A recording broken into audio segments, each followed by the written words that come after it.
Ascética meditada, tradução de Américo da Gama.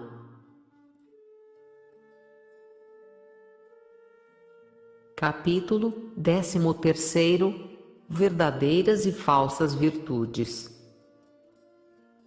Quando as almas dão os primeiros passos no caminho da vida espiritual, é frequente acontecer-lhes o que se passa com a criança que, tendo semeado ao anoitecer num ângulo do jardim da casa, uma semente de trigo ou um caroço de pêssego, corre no dia seguinte de manhã cedo, com a esperança de encontrar uma espiga dourada onde poder saborear os frutos maduros do pessegueiro. E logo que observa que a fecundidade da terra não pôde satisfazer nem as suas esperanças nem a urgência do seu capricho infantil, lança-se, desiludida e magoada, nos braços da mãe, para lhe revelar, com os olhos cheios de lágrimas, a tragédia da sua alma provocada pela crueldade da terra que lhe nega o fruto dos seus suores.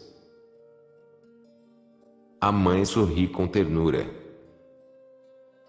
Assim como a criança procura a espiga, ou pretende o pêssego, depois de uma noite de espera que lhe pareceu um século, assim muitos pretendem das suas almas o fruto de uma verdadeira e sólida virtude. Mal lançaram nos seus corações a semente dos bons propósitos e se limitaram a alimentá-la com desejos de santidade e de fidelidade. Estas almas reparam bem depressa, em face de qualquer dificuldade ou obstáculo, que a sua virtude não é tão forte nem tão sólida, como pensavam que fosse, e então enchem-se de tristeza e de desânimo. Deus Nosso Senhor, que ama estas almas como uma mãe ama o seu pequenino, sorri à vista da infantilidade da sua vida interior. E é absolutamente necessário que, desde os primeiros passos na vida interior, nos habituemos a cultivar as verdadeiras virtudes e aprendamos a evitar as falsas. É verdade que começaste, e começaste bem, é verdade que o começa agora ressoou generosamente na tua vida, mas também é verdade, e às vezes esqueças-te disso, que as virtudes, bons hábitos operativos, precisam de tempo e fadiga, de luta e esforço, para serem verdadeiras. Os bons propósitos, os desejos ardentes não são suficientes para conferirem solidez às tuas virtudes e para as tornarem verdadeiras. Nem esses ardores ou esses propósitos modificam, por si sós, a tua natureza e o teu caráter. Para que as tuas virtudes sejam sólidas e para que a tua natureza e o teu caráter se transformem, são precisos um esforço e uma luta perseverantes durante todo aquele tempo de trabalho e de luta que é a tua vida.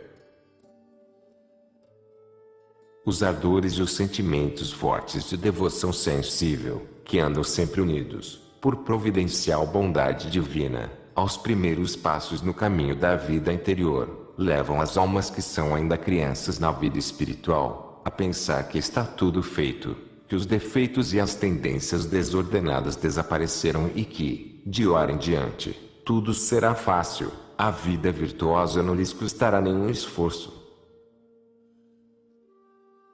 A providência de Deus, através das próprias experiências da vida, não tardará a abrir os olhos destas almas, descobrindo-lhes o verdadeiro sentido da vida espiritual e com isso a maturidade das virtudes. A própria vida ensinar-lhes repito-te, que todos aqueles defeitos e tendências não estavam mortos, mas adormecidos, e que é necessário um esforço perseverante e uma luta cheia de confiança para os fazer morrer deveras. Quando Deus Nosso Senhor faz passar estas almas que desejam segui-lo de perto, da devoção sensível para a devoção árida, e desta para a verdadeira devoção espiritual, então elas compreendem os desígnios de Deus e os seus divinos estratagemas para lhes fazer conquistar as verdadeiras virtudes e uma sólida formação. Toda esta delicada ação divina reclama tempo. O tempo é o grande aliado de Deus na obra da santificação das almas, que é sempre obra de toda uma vida. O tempo, meu amigo, é um cavalheiro, não o esqueças. Lembro-me com que alegria escutei, dos lábios de um santo religioso, este provérbio tão simples quão luminoso. Os novos parecem santos, mas não são, os velhos não parecem, mas são. Os ardores da juventude que começa a seguir de perto o Senhor, são flores, são promessas, o trabalho sereno, profundo, intenso, das almas curtidas no serviço de Deus, é fruto maduro e amadurecido, é felicíssima realidade. Querer uma santidade sem esforço, procurar adquirir uma virtude sem provas nem lutas, sem batalhas, nem derrotas, é um sonho de juventude, que não resiste à experiência consumada de uma verdadeira vida espiritual. Virtudes que se afirmam no meio das dificuldades, virtudes que, com esforço e com tempo acabam por reinar, virtudes que, depois de lutas e vitórias, adquirem a prontidão, a facilidade e a constância próprias das verdadeiras virtudes. Todas estas características, unidas a um gosto espiritual no exercício dos atos virtuosos, são a prova, o selo que faz reconhecer como verdadeira uma virtude. E é precisamente para que tu, meu irmão, alcances esta meta que Deus nosso Senhor põe à prova a tua oração com aridez, o teu apostolado com uma aparente esterilidade, a tua humildade com as humilhações, a tua fé e a tua confiança com as dificuldades, a tua paciência com as tribulações, a tua caridade com os defeitos e as misérias dos outros e também com a contradição dos bons. De todas estas dificuldades, do teu esforço confiante e prolongado no tempo e da tua paciência serena, nascem e se fortalecem as verdadeiras virtudes. Permite-me que te insista. Pela vossa paciência, possuireis as vossas almas.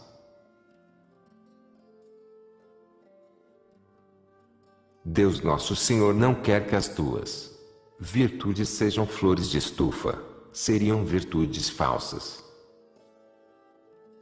Todas as reflexões que fizemos juntos indicam-nos o caminho que conduz às verdadeiras virtudes e ensinam-nos também como as virtudes, quando são verdadeiras, possuem uma intrínseca solidez, que não depende dos estímulos ou apoios externos.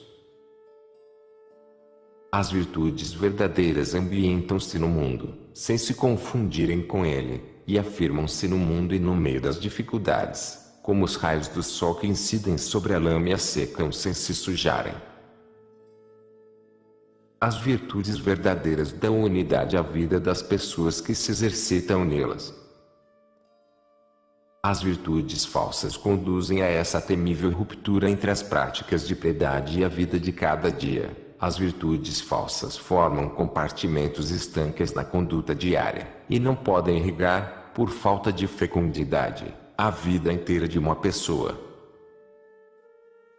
Existem pessoas que são aparentemente boas em algumas circunstâncias ou em alguns momentos do dia ou da semana, por hábito, por comodidade, por fraqueza. As falsas virtudes são barro dourado que, visto de longe, parece ouro, mas, quando se toca, nos faz compreender imediatamente, pela sua falta de peso, que o ouro é falso, sendo suficiente uma ligeira fenda para descobrirmos o que se oculta por trás do ligeiríssimo véu de ouro. As verdadeiras virtudes são ouro, ouro puro, sem escórias, mesmo quando à sua volta esse ouro puro se encontra maculado por algumas partículas de lama. Ouro salpicado de lama. O Senhor tomou entre as suas mãos de limpa as manchas, para que o metal precioso brilhe em todo o seu esplendor. Que a Virgem Maria, Rainha das Virtudes, nos ensine a desejar e a praticar as virtudes verdadeiras.